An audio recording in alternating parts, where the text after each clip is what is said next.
Hello everyone, आज हम probability के बारे में बात कर रहे हैं। प्रोबेबिलिटी क्या है? Number of favourable cases upon total number of equally likely cases.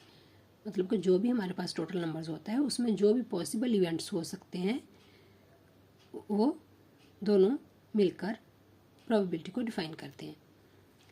जैसे कि अगर किसी चीज़ की पॉसिबिलिटी श्योर है कि ये तो होना ही होना है, डेफिनेटली होगा, तो उसकी प्रोबेबिलिटी क्या होती है? 1 होती है। और जो इम्पॉसिबल है तो उसकी प्रोबेबिलिटी 0 होती है।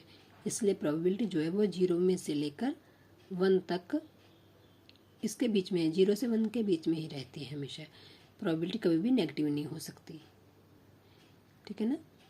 तो जैसे अगर किसी बॉक्स में 5 ब्लैक बॉल है तो उसमें से अगर हम कहें कि उसमें से हम रेड बॉल उठा लेंगे तो ये तो इम्पॉसिबल है ना, तो इसकी प्रोबेबिलिटी क्या होगी? 0। तो अगर ब्लैक बॉल में से एक कोई भी आंखें बंद करके निकालेंगे बॉल तो वो ब्लैक ही निकलेगी, तो वो तो पॉसिबल रहना है, श्योर ही है कि ब्लैक ही निकलेगी ना। तो उसमें से रेड तो निकल नहीं सकती या वाइट निकल नहीं सकती, तो इसलिए उसकी प्रोबेबिलिटी जो है वो 1 हो जाएगी। ऐसे ही अगर किसी बैग में ब्लैक और रेड दोनों मिलाकर बॉल रखी गई हैं तो उसमें से अगर आप रैंडमली कोई भी बॉल बाहर निकालते हो तो उसकी प्रोबेबिलिटी क्या होगी कि अगर वो रेड है तो रेड, पहले तो हम जो भी जितने कलर की भी उसमें होंगी पॉसिबिलिटीज़ उसको ऐड कर लेंगे। तो यहाँ पर 10 और 5 है तो ये हो जाएगा 15। तो इसमें से नंबर ऑफ, क्योंकि हमें रेड की निकालनी है तो नंबर ऑफ फेवरेबल नंबर क्या हो गया हमारा? 5। तो probability of getting red ball क्या होगी? फेवरेबल केसेस बटा टोटल नंबर ऑफ केसेस, तो ये आ जाएगा 5/15। तो जो कट केस की सिंपलेस्ट फॉर्म है वो 1/3 आ जाएगी। तो probability of getting red ball क्या आ गई? 1/3। अगर इसको पॉइंट में डिफाइन करना है आपको तो 0.33 आ जाएगा आंसर इसका। ऐसे ही अगर किसी बैग में 3 कलर की हैं, 5 वाइट हैं, 8 ब्लैक हैं और 17 रेड हैं, तो इसमें से कौन, अगर रैंडमली निकालते हैं बॉल तो वाइट होगी या वाइट नहीं होगी, इसकी प्रोबेबिलिटी निकालनी है। तो पहले इसमें भी अगर 3 कलर की है या 4 कलर की है, जितने कलर की भी होगी उन सबको हम ऐड करेंगे तो इनका एडअप आ गया 30। तो हमें निकालनी है वाइट की, तो वाइट बॉल्स हैं 5, तो इसलिए probability of getting white balls क्या होगी? 5/30। तो जो इसकी सिंपलेस्ट फॉर्म है वो 1/6 आ गया। तो सेकंड हमें इसका निकालना था कि अगर निकालेंगे बॉल तो वो वाइट ना हो, तो इसको आप चाहो तो वाइट के अलावा जो दोनों बॉल हैं उसको प्लस करके भी निकाल सकते हो, लेकिन हमें पता है कि क्योंकि वो 0 से 1 के बीच में होती प्रोबेबिलिटी, तो अब हमें इसके नॉट की निकालनी है। तो जो भी हमारे पास प्रोबेबिलिटी है उसको हम 1 में से सब्ट्रैक्ट कर देंगे। हमारे पास 1/6 था तो 6 1 का 6 -1 आ गया। जब इसको एलसीएम लेकर हम सब्ट्रैक्ट करेंगे तो इसका आंसर आ जाएगा 5/6। तो इसलिए P + Q is equal to, क्योंकि हमने कहा है कि दोनों की प्रोबेबिलिटी जो है, प्रोबेबिलिटी और नॉट प्रोबेबिलिटी वाली दोनों जो इवेंट्स हैं वो दोनों का एडअप हुआ है प्लस आएगा, क्योंकि 0 से 1 के बीच में रहेगा। तो ऐसे आप करके इसको अपना आंसर भी चेक कर सकते हो, वेरीफाई कर सकते हो कि जो प्रोबेबिलिटी यस की है और जो नो की है दोनों को आपस में ऐड करो तो वो 1 ही आता है।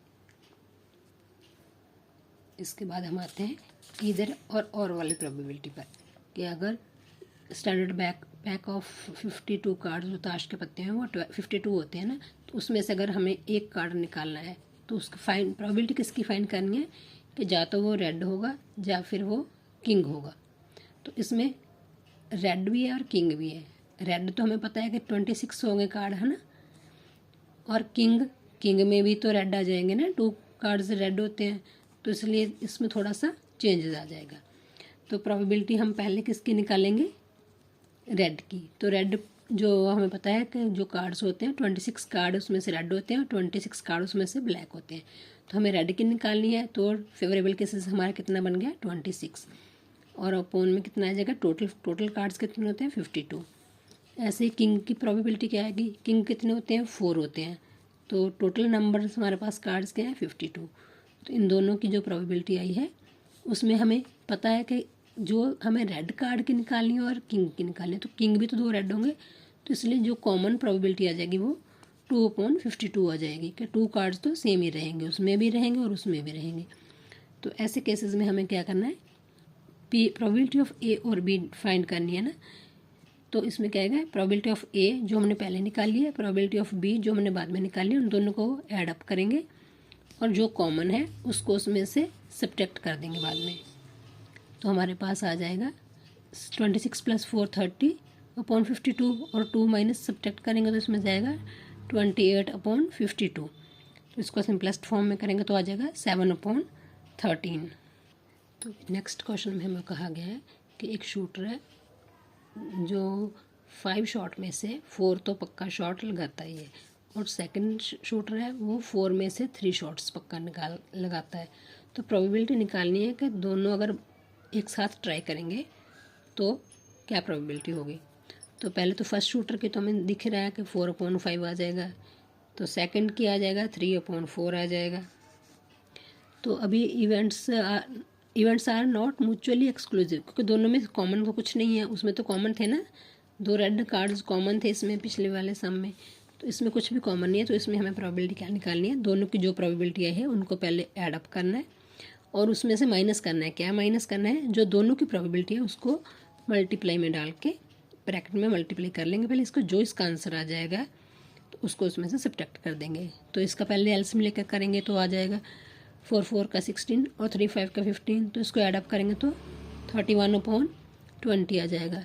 तो इसमें से 4 कट हो जाएगा और 3/5 बच जाएगा। तो अब इसका एलसीएम लेंगे तो हमारे पास 19/20 आ जाएगा। एलसीएम वाला प्लस तो आता है ना, क्योंकि बड़ी क्लास में आकर बच्चे छोटा छोटा एलसीएम वाला भूल जाते हैं, तो इसका ध्यान रखना है आपको। एलसीएम वाला वो मैंने अपने पिछले वीडियो में दिखाया हुआ है आपको कैसे एलसीएम वाला प्लस या माइनस जो है वो सॉल्व करना है। तो बाकी सम हम आगे की वीडियो में सॉल्व करेंगे। तो अब तक के लिए इतना ही, ट्राई कीजिए।